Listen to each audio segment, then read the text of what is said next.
Hello, folks. If you listened to this episode and thought it was about a romantic co-working space in a lovely island, you'd be missing the point. What Mari has done to build this co-working space, which has been going for about 10 years now, it opened just before the big Hurricane Maria in 2017 in Puerto Rico, is this. There's so much substance in here about building a local entrepreneurial ecosystem. Loads of threads in here connect to the conversations we've been having with Stacey Shepherd in the LinkedIn co-working group and in the podcast episode we did with her. There's just this connection point. There's a bit in the podcast here where the storm happens in Puerto Rico and lots of people come to Mari's co-working space because it's the only place with internet, and they get to feel what it is to be like in a community, connecting with each other and talking. And it's that magic community pixie dust, which is so hard to articulate on your website. But then when people had tried it, or experienced it is a better way to say that, they were like, oh, that's where you need to go there. So as you're listening to this, whether you're in Berlin, Oslo, London, or Wigan, listen to the things that happen in her story that you can then take away and apply in your own local area. And of course, we'll be putting this in the LinkedIn co-working group. Get in there, answer questions, ask questions, and connect. So let's get into today's episode. Holy moly, boys and girls, it is another co-working values podcast, and all the way from Puerto Rico is Mari. Mari, what are you known for, and what would you like to be known for? Oh, wow. Well, I guess I'm known for building community here on the island, and I think that's exactly where I want to be known for, creating opportunities for everyone to be able to stay here. That's a great way to begin. That sounds so Hawaii 5-0, even though it's Puerto Rico. So, like, what we just so you know, folks, we've been chatting for an hour before we get to this, so we're well warmed up. So we're going to have to continue the conversation into here. So, where were you stand? I know all the answers to this already, so I've got to pretend like I don't know the answers. Where were you standing when you decided to open your co-working space? I was actually at the opening of a food truck park across the street, and this park was one of the big things that was bringing this part of of town alive. And I was like, a co-working space across the street from a food truck park area is going to be amazing. And so it was December of 2016. And why did you want to open? That's a real question. Why did you want to open a co-working space on an island opposite a food truck? So I grew up in Puerto Rico, and I had been living outside of the island for over 13 years between college and then working after college. And Puerto Rico was and it still is, in a very difficult financial situation that didn't exist when I was growing up. The 90s were the glorious 90s, right? And so for me to see that the island was going through the never-ending recession that we're still in, I knew that there was an opportunity for entrepreneurship, and there was a big push 10 years ago for the island to become an entrepreneurial hub. And so being part also in our family has been in the commercial real estate industry for decades. There was a building in downtown San Juan that we had acquired in 2014. And I thought this is the perfect location for a co-working space. And it actually, before I opened for a year, I was trying to get someone else to open a co-working space because I knew the location was prime and that having a co-working space in the building would help us bring more tenants and fill the rest of the building. I knew it was that anchor tenant that could make the building, become full of tenants. Going back to there was this push for Puerto Rico to become an entrepreneurial hub. Where was that from? Was that from the people or the municipality or the US? It was the government. I think that it was, there were, and I wasn't following the local, government scene back then. So I really can't, maybe I should actually study it a little bit, but I do remember that there were a few things that were, Puerto Rico is now a tax haven, and that was one of the branches to they wanted to bring more capital investment to the island. And with that capital investment, their envision was like, oh, we could also create Puerto Rico as a tech hub. We are, half Latin, half American. This could really be the bridge between Puerto Rico and between the U.S. and LATAM. And so theoretically, that was the idea behind turning Puerto Rico into, the Silicon Valley of the Caribbean. Making that happen on an island that has very poor infrastructure is a whole different story. And what there's this phrase that keeps coming up, which is the brain drain. And in the most people listening would know what that is, but in the context of Puerto Rico, like how does that?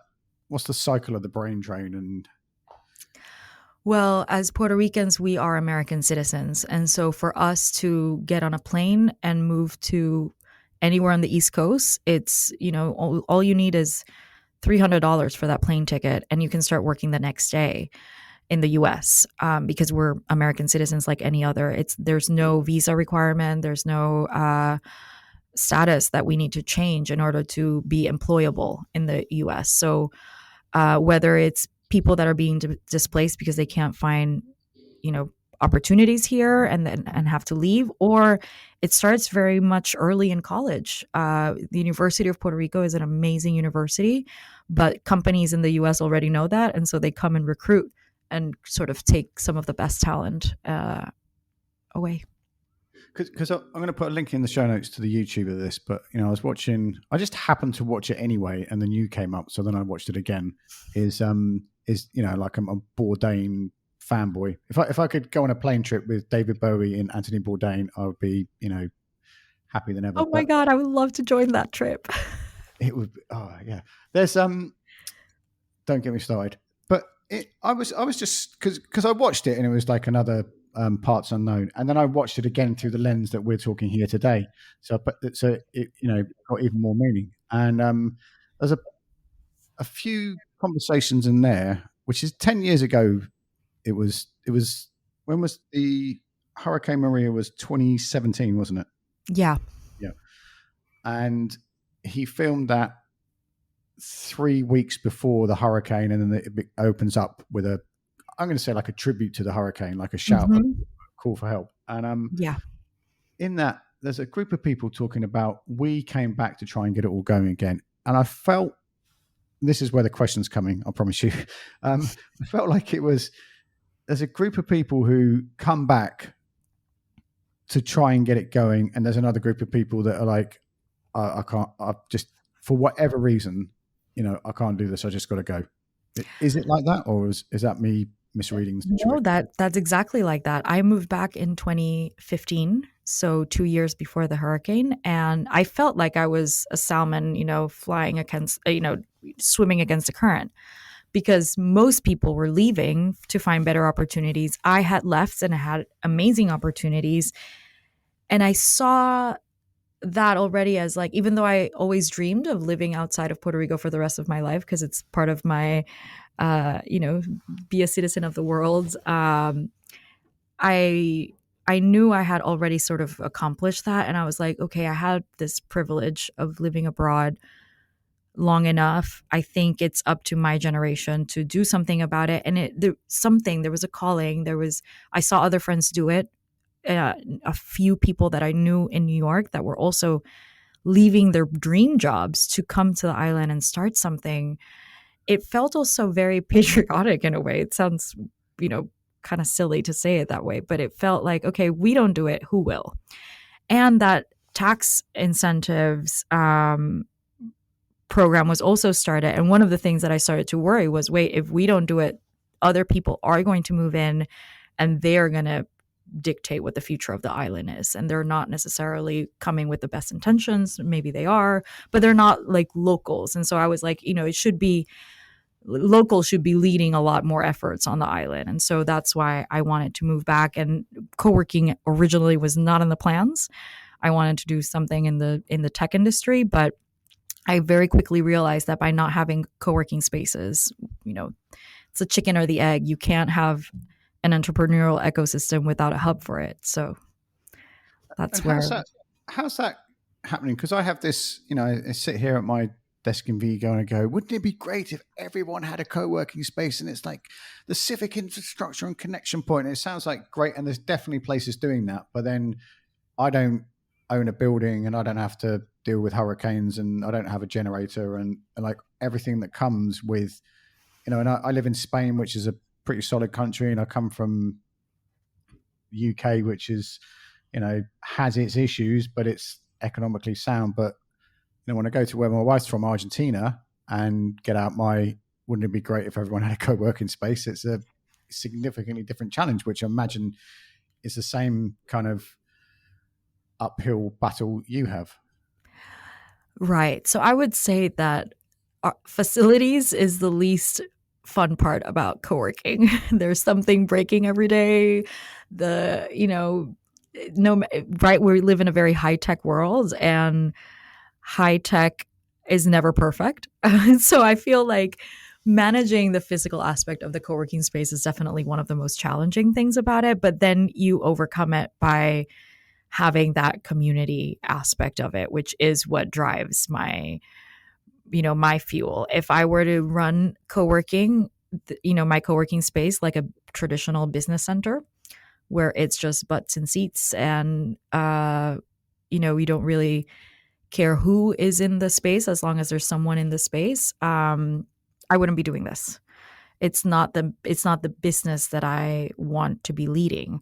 The part of co-working that for me is the what drives me is seeing people literally change their lives by being part of a community that can help them scale and grow without having to leave the island. And that's what happened right after the hurricane.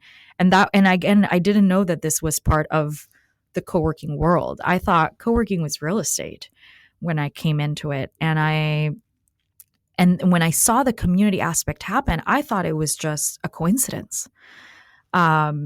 And it wasn't until after the hurricane that I saw this magical thing happen where so many people would tell me constantly, if it weren't for Coco House, I would not be in Puerto Rico right now, because this was what let me be able to continue my business, stay open, and be able to stay and not have to get on a plane and move.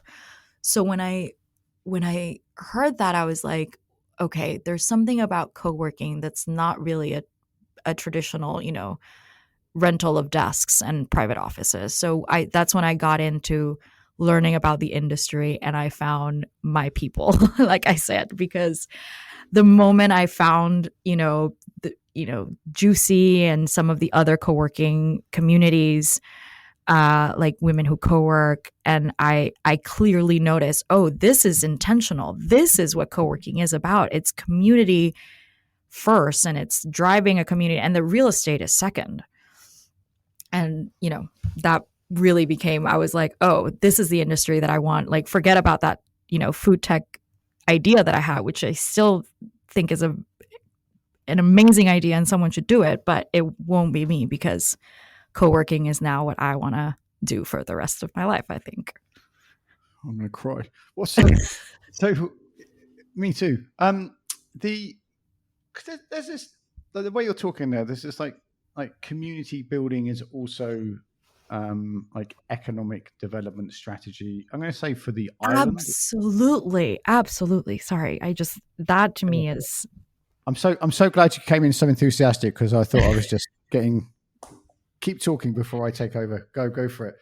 Oh, no.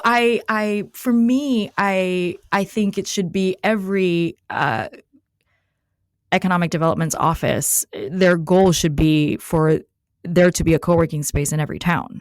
Like you said, it shouldn't be up to, of course, we're private entities, and not everything that is managed by the government is going to be managed well. They've tried opening co-working spaces here on the island, and they've just not worked, because you do need I do think that government should stick to what they can do best, but they should make it very easy for people to open these businesses, because it will create the economic development that they want to have, yet they can never make it happen by not allowing these communities to be, grow and thrive.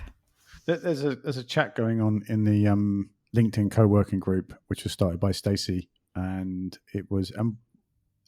There's a lot of us who have this conversation that if a government, I've in my career, I've seen local governments spend a lot of money on kind of start your business programs and stuff like this, and some of them have been good. It's not like everything's rubbish. It'd be very, very unfair to say that, but most of them, they there's a highly paid consultant twiddling their fingers who happens to be available, which is already suspicious, and the government or the municipality writes them a huge check to deliver a course on something like Facebook for business. And if you don't agree with this, I'll be amazed and it'll be inconvenient. But like the real power of building a business is that community that comes along a co-working space. You can't learn to run it. There's a book called "You Can't Teach a Kid to Ride a Bike at a Seminar" by a guy called David Sandler, and I think that's it. But you can, when you go to a co-working space every day, you learn how to evolve your business.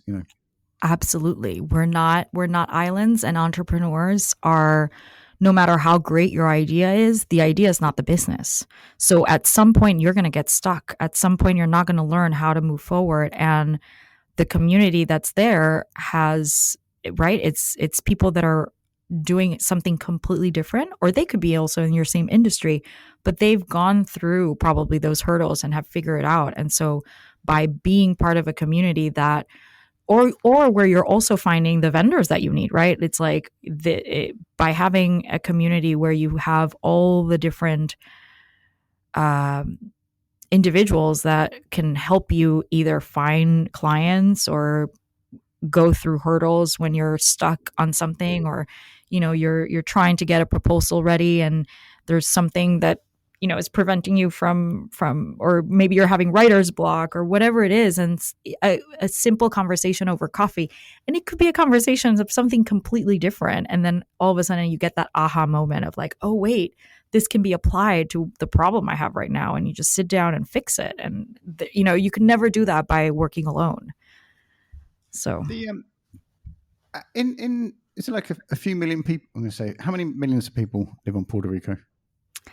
I don't know the exact figure now, but at one point it was 3 million, and they've said that around 800 have left, so maybe 2.4, 2.2 million.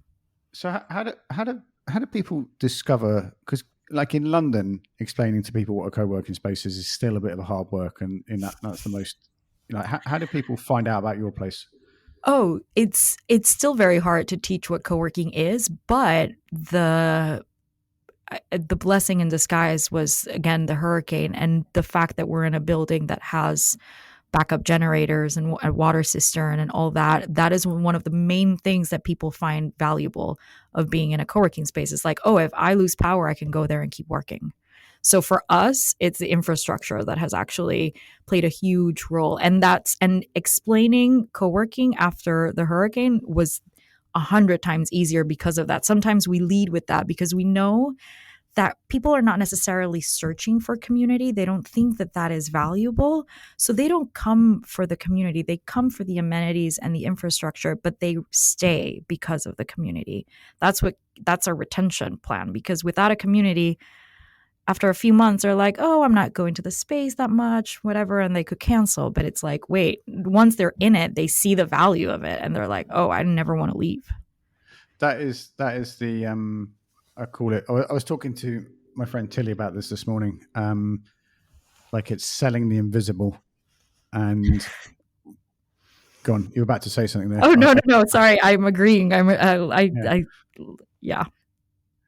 So with that, the other thing, because there's different economic stages in when you're starting your own business, and also I imagine in Puerto Rico. So how do you make sure everyone can come, but they can come? Well, one of the things that we have, which is also a huge blessing, is that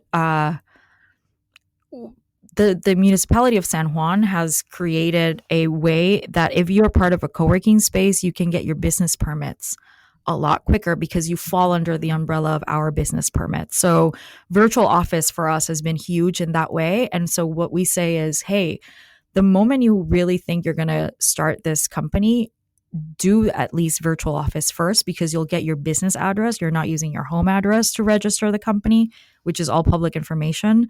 And so once you get that, you can also start getting permits that you cannot get if you have your office registered at home, or it's a lot more complicated to do so because, creating an entity within a residential area is a lot harder. So virtual office is one of the first things that we recommend people to do. But for us, we also have, even if not every facet of co-working is the most profitable, I think that you need it because it does apply to some individuals, right? We have the hot desks, we have the dedicated desk and the private offices, and ours are on the small side. We haven't gotten yet to our largest private office is for 5 people. So we really focus more on the micro companies.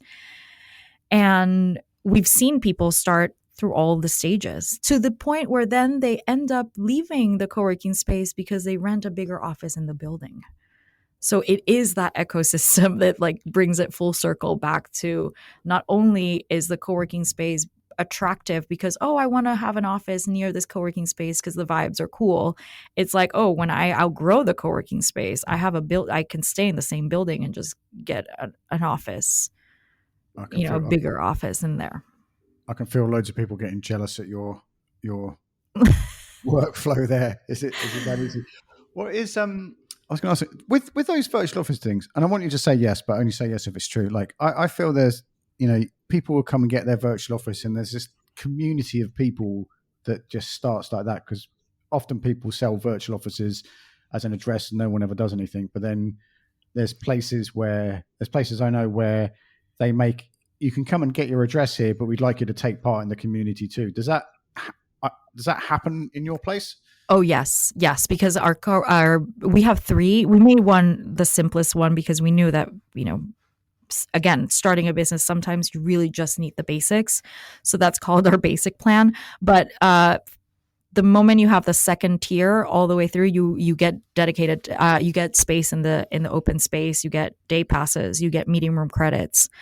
And with the basic, you immediately get discounts for coming to the space. And we make sure that we're always engaging with the community online so that they come to the space and just fill the place with energy.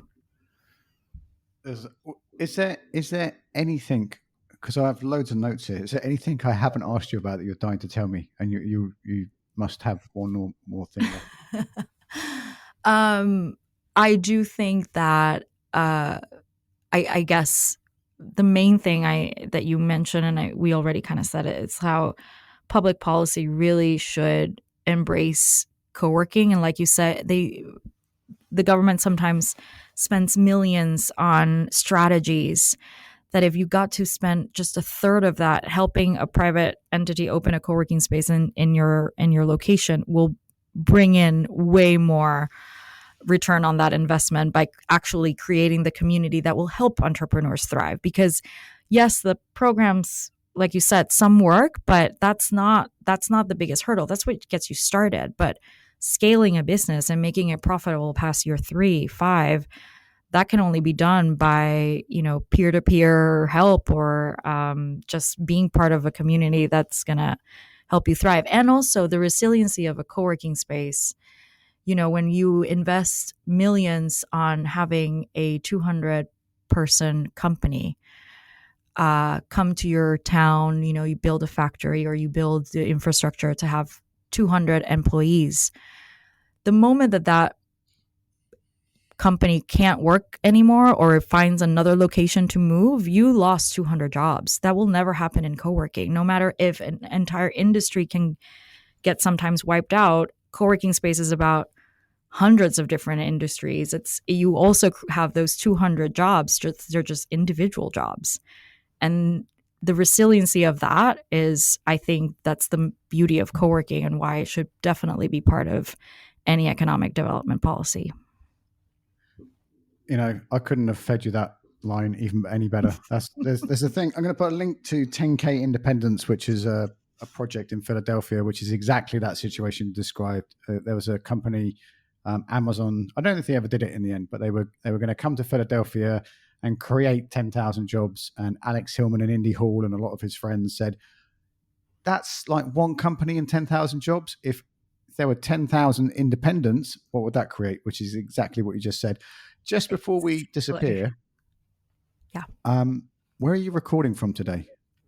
I'm actually recording from my podcast booth. We have a studio as part of Coco House, and so I have it's called La Cabina, and it is it's a soundproof cabin for recording podcasts. That sounds beautiful. I'm going to put links in all the show notes, but where can people, for all the people hoovering or running, where can they find you online? Where's the best place to find you? The co-working space is called Coco House, but it's house with the German spelling. So it's COCOHAUS.com. That's our website. And we are on Instagram also as Coco House, with the periods between the co's, like company, co-working, community. So it's CO period HAUS. And I'm on LinkedIn as I think it's Mariangie Rosas, and so, or Mariangie Rosas. It could be. I can send you the link. We can. It's an additional service we offer as a premium podcast guest. We can find the links for you. Is there anything else there? Is that all your links? No, those are our main links for now. We're actually re-strategizing our whole marketing strategy for the next few weeks. So we're gonna have a few things happening that I'm very excited about, but we're not ready to announce yet. You've got to tame the beast before you let it out of the cage. Is that Exactly? Yes. Okay, that was. I really appreciate your time today, folks, listening at home or wherever you are. If you go to the show notes, we love the show notes. There's the one link I'm going to make you all go to is the LinkedIn co-working group, which is alive with all the other people podcasting.